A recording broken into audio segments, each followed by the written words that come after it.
Rejoice, and again I say rejoice, says the Lord. Are you all happy today? Are you ready for the third commandment from my book, All the Commandments of Christ? From the second chapter, Beatitudes of Righteousness. The subtitle is Humility. So let me read the scripture verse from Matthew 5:5. Blessed are the meek, for they shall inherit the earth. So who are blessed? Blessed are the meek. So what we should do? We should be meek before God. Be meek. Be humble before God. That is the commandment for us to obey. Be meek or be humble. Then what are the two rewards you are going to get? You are blessed and you will inherit the earth. So we don't need to remind the Lord about His rewards. When we become meek in His eyesight, when we walk humbly before God, He will automatically exalt us. Hallelujah. We shall be blessed on this earth. We will inherit the earth, it seems. And our children as well will inherit the earth. Meaning, like, maybe you will have a lot of houses. God will help you to buy the lands. You will inherit the earth. Your generation will flourish on this earth. Your barns will be full. The work of your hands, the Lord will bless. Hallelujah. Praise the Lord for His rewards. But we should walk very humbly before God. Do you remember the example of Jesus Christ walking very humbly before God? He left all of heaven's glory, the streets of gold, living in the presence of Father God Himself, leaving His throne. He is the creator of the entire universe and the director of the entire universe. He came down to this earth, emptying Himself, walking in the midst of the fellow human beings like us. The creator Jesus, who ultimately died for us, lived the purest life. He showed the example of meekness to us by washing His disciples' dirty feet. He stooped down, took a basin of water and washed the disciples' dirty feet. Do we have such a humble spirit? So, having a prideful heart, God resists the proud. That is easy. Having a proud heart is easy. A prideful spirit, an arrogant, I know everything, ego and I, pride, self, flesh, living in such sins, it's easy to live. That is what our flesh wants to do. But like Apostle Paul says, I am crucified with Christ. It's no longer I that liveth, but Christ Jesus lives through me. So the more we stand in the presence of God, the more we wait and be filled by the presence of the Holy Spirit of God and be empowered, the Lord will remove that ugly sin of pride and ego and I and self and flesh and arrogance, I know everything mentality from deep within us and throw it into the bottomless pit. And we'll become so meek in the eyes of God. Moses was raised up in Pharaoh's palace for 40 years. As a prince, he was supposed to become the next Pharaoh of Egypt, superpower nation in those days.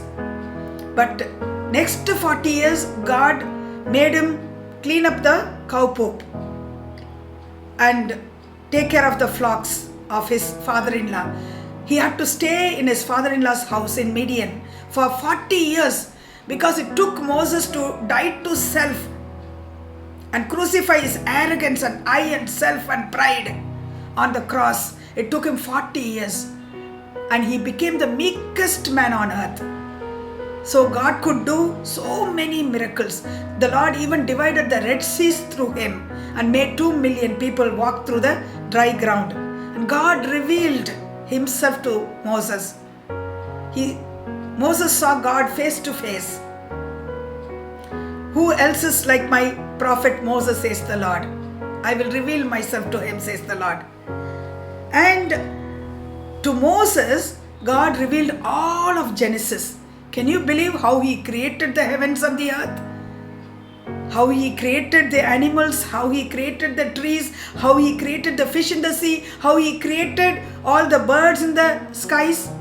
and how he created the sun and the moon and the millions and trillions of thousand trillions of stars in the heavenlies, how he created Adam and Eve, everything, how he dealt with Abraham, Isaac, Jacob and Joseph, everything was revealed to Moses because he became the meekest man on the earth. Then the Lord was fighting for Moses when Miriam spoke against Moses. God even gave her leprosy, even though she was Moses' own sister, biological sister.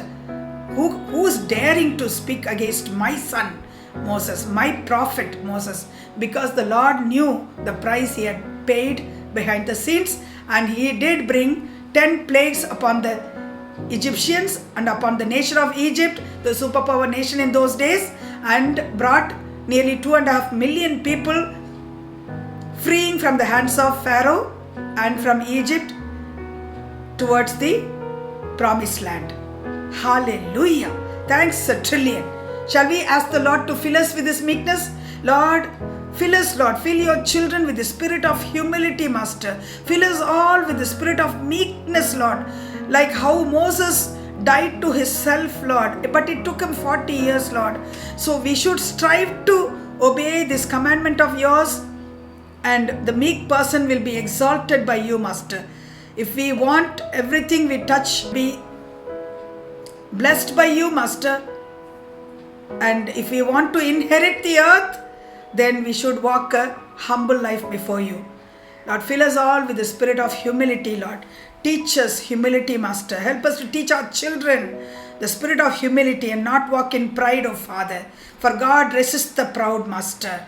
We don't want to resist you, Lord Jesus, and get the curses upon our lives, Lord. Nebuchadnezzar became like the beast, Lord, for 7 years because of his pride, Master.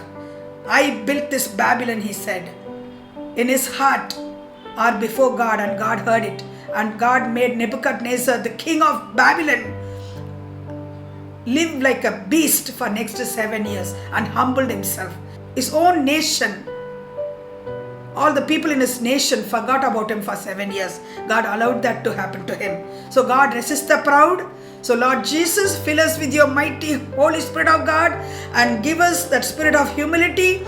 Wait on the Lord until you are filled with the Spirit of God, so that the Lord can remove that pride and arrogance from deep within you and make you a very humble person before God, so that God can use you like He used Moses. In Jesus' mighty and glorious name, be blessed and bless others. God bless you.